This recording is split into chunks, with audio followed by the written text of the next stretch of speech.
今あなたの手の中にあるスマートフォン、ちょっと画面を見つめてみてほしいんですけど、はい。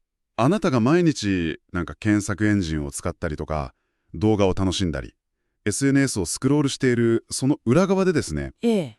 あなたの行動履歴とか、購買傾向、さらにはその無意識の関心事に至るまでのデータが静かに、そして確実に収集され続けているとしたら、というお話なんですが。そうですね。大多数の人はスマホを使っていればデータくらい取られるよねってどこか当たり前のこととして受け入れていると思うんですよね。確かに。もう日常の一部になっちゃってますからね。ええ。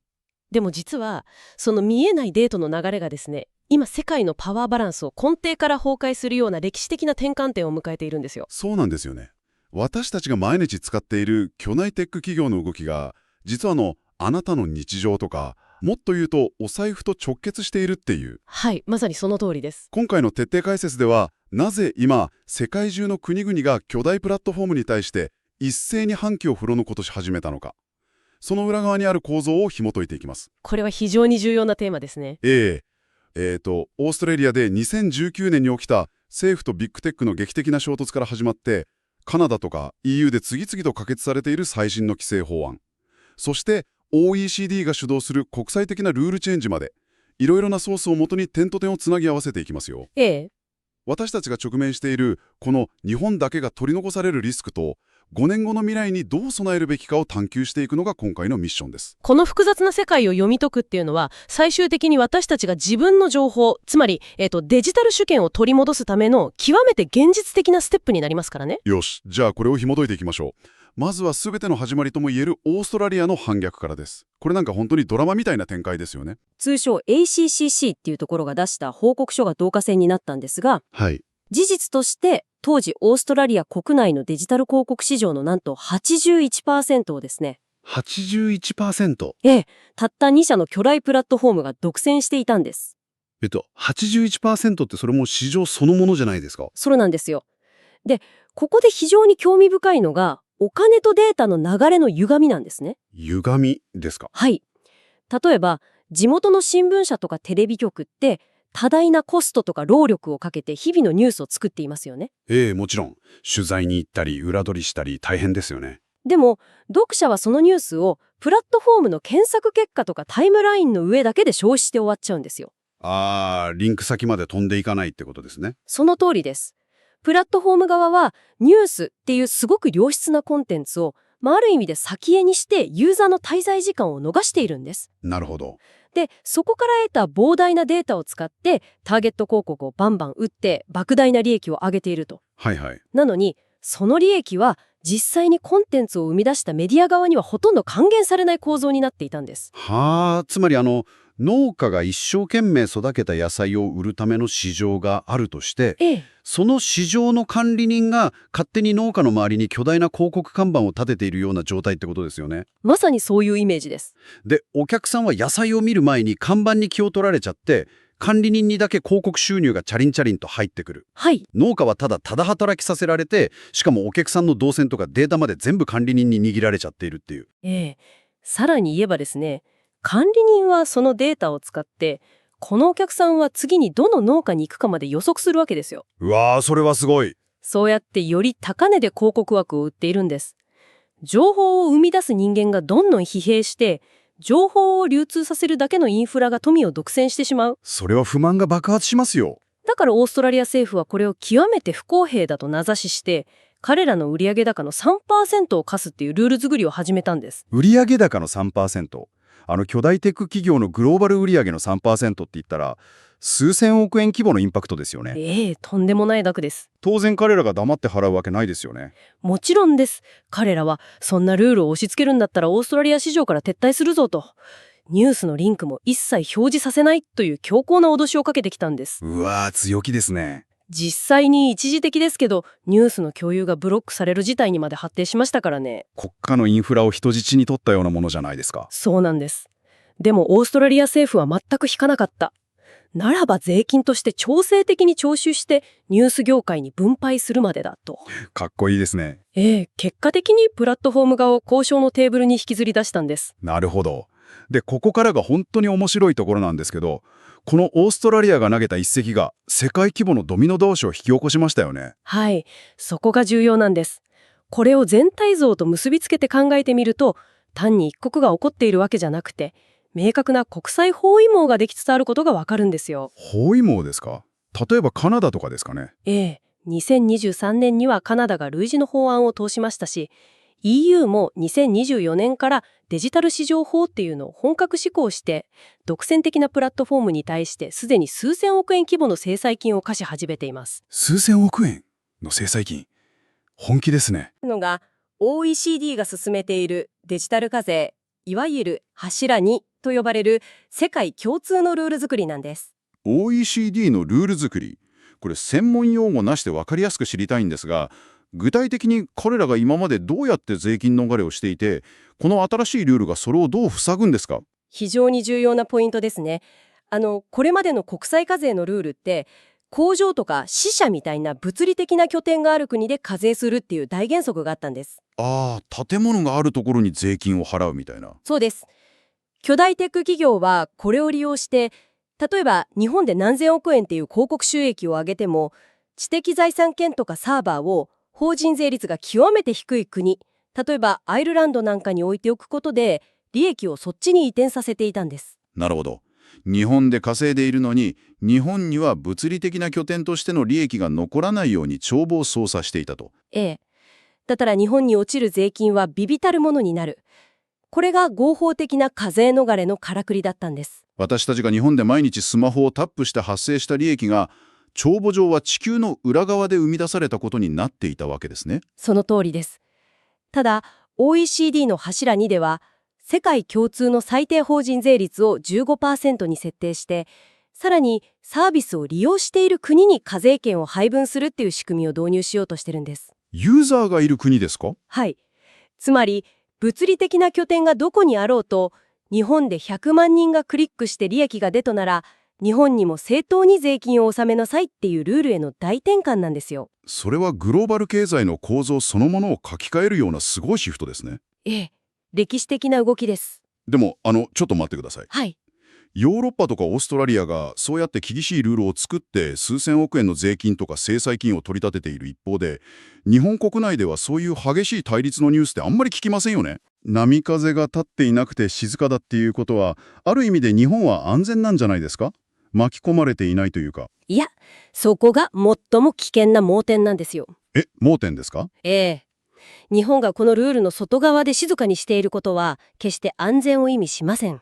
むしろ、搾取されやすい市場としてターゲットにされ続けているってことなんです。ああ、なるほど。日本の地方メディアも経営難に苦しんでいて、プラットフォームに広告費が吸い上げられる構造はオーストラリアと全く同じですよね。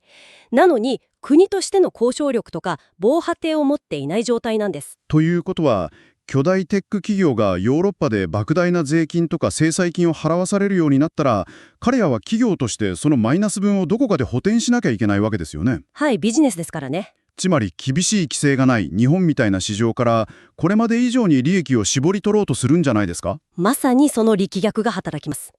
ここからがリスナーであるあなたの毎日に直結する問題なんですよ。はい、気になります。どういう影響が出るんでしょうか5年後のデジタル経済。特にこの OECD のルールが本格化する2026年以降、日本人が直面する可能性の高い未来をちょっと予測してみましょうか。はい、お願いします。巨大プラットフォームは全体の収益性を維持するために、日本のような無防備な市場でのサービス内容とか利用規約を大幅に変更してくるはずです。サービス内容の変更というと、例えばサブスクの料金が急に上がったりとかですか？それもありますし、無料版のユーザーに対してはこれまで以上にスキップできない広告が大量に表示されたりするようになるでしょうね。最近すでに YouTube とかでも広告長くなってますもんね。そうなんですよ。さらに日本企業がプラットフォームに出稿する広告費も値上げされる可能性が高いんです。企業側のコストが上がる。はい。そうすると企業はそのコストを商品の価格に上乗せせざるを得ませんから、最終的には回り回って私たちの生活必需品の物価上昇っていう形でツケを払わされることになります。結局私たちの財布から出ていくんですね。でもさらに深刻なのはデータ収集の規約の方なんです。データ収集ですか？はい。これまで以上に詳細な個人データを提供することに同意しなければ、もうサービスを一切使わせないよっていう事実上のデータ共有が日常化する恐れがあります。選択肢がないってことですね。同意ボタンを押さないと何もできないみたいな。そうです。私たちは直接彼らに税金を払わなくても、サービスの劣化とか物価の上昇、そしてプライバシーの切り売りっていう形で彼らの損失の穴埋めをさせられることになるんですね。だからこそ、なぜ最近あちこちのアプリで規約変更が相次いでいるのかとか、なぜ広告の量が増えたのか、その裏にあるグローバルな構造を理解しているかどうかが鍵になるんです。なるほど。構造を知っていれば搾取される前に別の選択肢を探すことができますからね。そこで重要になるのが、さっきおっしゃっていたデジタル主権という概念ですね。自分のデータと情報のコントロール権は自分にあるべきだっていう。極めて重要です。でも国が動くのが遅いなら、一個人に一体何ができるんでしょうか。気をつけましょうって言われたところで、明日からスマホを窓から投げ捨てるわけにもいかないじゃないですか。もちろんです。スマホを捨てる必要は全くありません。重要なのは、初期設定のまま無意識にプラットフォームのツールを使い続けるのをやめることです。無意識に使い続けるのをやめる。はい。つまり、彼らのデータ収集のパイプラインを意図的に断ち切るようなツールを選ぶってことですね。具体的にはどういう行動になりますか？例えば、スマホを買った時から入っているデフォルトのブラウザーとか検索エンジンってありますよね。ありますね。サファリとかクロームとか。ええそれをそのまま使うんじゃなくて、トラッキングをブロックすることに特化したブラウザ、例えばブレイブとか、検索履歴を保存しないDuckDuckGoといった代替ツールに切り替えることです。聞いたことあります。無料ですぐ試せるやつですよね。そうです。あと、スマートフォンの設定でアプリからのトラッキング要求を許可っていう項目があると思うんですけど、はい、設定画面にありますね。それをオフにするだけでも、彼らが複数のアプリをまたいであなたの行動を監視するっていう仕組みを大きく制限できるんです。なるほど。使う道具を少し変えたり、設定をいじるだけで、彼らが最も欲しがっている予測可能なデータを渡さないようにできるわけですね。その通りです。自分のデータには価値があるんですよ。それは無料でプラットフォームに差し出して自分たちを搾取させるための武器にしていいものじゃないんです。いや、本当にそうですね。その意識改革こそが個人レベルでルールを作る側に回るための最初の第一歩なんです。めちゃくちゃ実践的ですね。いやー、今日はいろいろなものがつながって、なんかすごく視界がクリアになりました。それは良かったです。ここで、今回の徹底解説から得られた確信をリスナーの皆さんに向けて3つのポイントに整理してみたいと思います。はい、お願いします。まず1つ目。オーストラリアで始まったビッグテックへの反逆は単なる一国のニュースじゃなくて、OECD を通じた富の再分配に向けた世界共通のルールチェンジであること。そして2つ目。日本がこの波から取り残されると、そのツケは数年以内に、あなたが毎日使うアプリの料金値上げとか、広告の増加、そしてプライバシーの侵害っていう形で私たち消費者に直接折りかかってくること。間違いないですね。最後、3つ目。だからこそ自分のデータを守るためにトラッキングを防ぐブラウザを使うとか、初期設定に依存しない意図的な選択が今すぐ必要だということですね。完璧なまとめです。世界の裏で進んでいるルールチェンジの波は、もう本当に私たちの足元まで来ていますからね。そうですよね。多くの人が自分には関係ないかって画面をスクロールして見過ごしてしまう今日、この議論を最後まで聞いてくださった皆さん、この裏側にある巨大な地政学的なシフトが実は私たちの親指の杉下で起きているんだって気づけたのは本当に大きな一歩ですよね。そう思います。これからの時代、親や大人として知っておくべき必須の知識ですから、ぜひ大切なご家族にも今日得た気づきを伝えてほしいですね。はい、ぜひシェアしていただきたいです。そして最後に、今日ここまでの議論を踏まえた上で、ソース資料に記されていた次なる脅威について、あなたに考えていただきたい重要なテーマがあるんです。次なる脅威ですか？何でしょうか？実は、先駆けて動いたオーストラリアの ACCC が次に見据えている焦点があるんですよ。はい。それは AI 企業への規制拡大なんです。AI、オープン AI とかアンスロピックみたいな今まさに世界を席巻している次世代プラットフォームのことですか？そうです。私たちがこれまで検索エンジンに渡していたデータって、基本的には何を知りたいかっていう単語の羅列だったじゃないですか。はい、美味しいレストランとかですね。でも私たちが今チャット GPT なんかの AI に渡しているのって、個人的な深い悩みとか仕事の未完成なアイディア、さらにはプログラムのコードとか、私たちの思考プロセスそのものなんですよね。確かにもっと深いものを打ち込んでますね。そうなんですよ。次世代の AI プラットフォームが、これまでの巨大 IT 企業と全く同じように、この超個人的な情報をどう扱って、どう収益化していくのか。なるほど。2026年以降のデジタル権力の再分配は、間違いなく AI を巻き込んでさらに激化するはずです。これまでの検索履歴の収集とはちょっと次元が違うんですね。私たちの脳内の思考が次の巨大な資源として狙われていると。今日巨大プラットフォームの構造を知って自分のデータをどう守るかっていう視点を持ったあなたは、次に訪れるこの強力な AI 時代において自分自身の思考とか決定権をどうやって守り抜きますかという問いですね。うわぁ、それはものすごく深く考えさせられますね。はい。次にスマホを開くとき、なんかその画面の見え方が今までとは全く違っているはずです。